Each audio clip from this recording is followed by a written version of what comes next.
Hello everyone. The question is Mr. S went to market with rupees 200.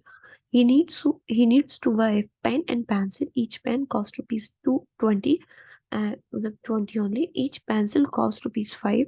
He need to buy at least 10 quantities of each kind and at least 25 quantities in total. ठीक है. What is the maximum number of pens he can buy? ठीक है. अब इस case में क्या करना होता है, आपको पहले मानना होगा कि कितने पेन्स उसने खरीदे, कितनी पेंसिल्स उसने खरीदी. ठीक है. Let the number of pen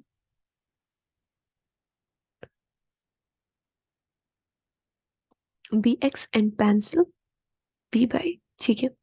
तो अगर उसने एक पेन की जो कॉस्ट है वो अगर 20 है एंड उसने एक्स पेन खरीदी है, तो टोटल जो कॉस्ट आ जाएगी वो कितनी आ जाएगी, 20x आ जाएगी.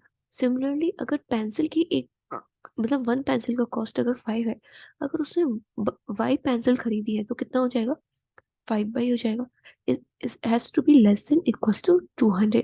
ठीक है. इसमें हमने लेस देन क्यों रखा, इज इक्वल्स टू डायरेक्टली क्यों 200 नहीं रखा, क्यों, क्योंकि हमें नहीं पता कि उसने पूरा खर्च करा है नहीं करे रुपए. ठीक है. और जिसने बोला कि वो 200 रुपये लेके गया, इसी के अंदर ही उसको अपना जो भी स्टेशनरी का सामान है वो बाय करना है. ठीक है. ये पहली आपकी इक्वेशन हो जाएगी. अब इसमें दूसरी इक्वेशन आपको गिवन थी कि he need to buy at least 10 quantity.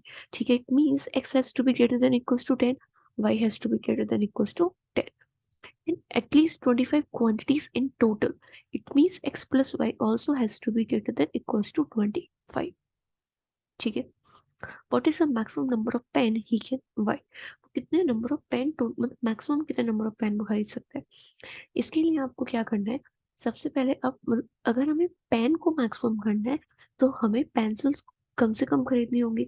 हमें पेंसिल की क्वांटिटी को मिनिमम करना होगा. ठीक है.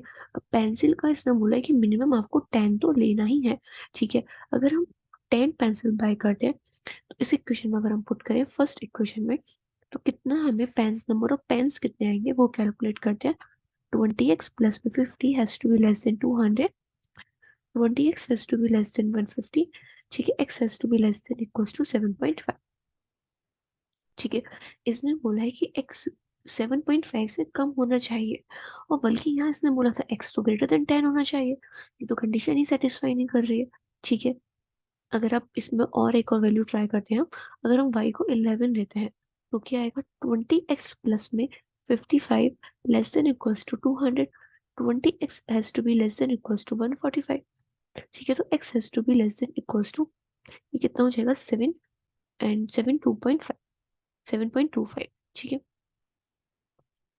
एक तो और भी कम हो गया, पहले 7.5 था, अब 7.25 हो गया. इसका मतलब जैसे जैसे हम y को इंक्रीज कर रहे हैं x डिक्रीज हो रहे हैं, तो अपोजिट ही हो रहा है. हमें तो बल्कि क्या चाहिए था, हमें तो पेन इंक्रीज करने थे, पेंसिल को कम करना था.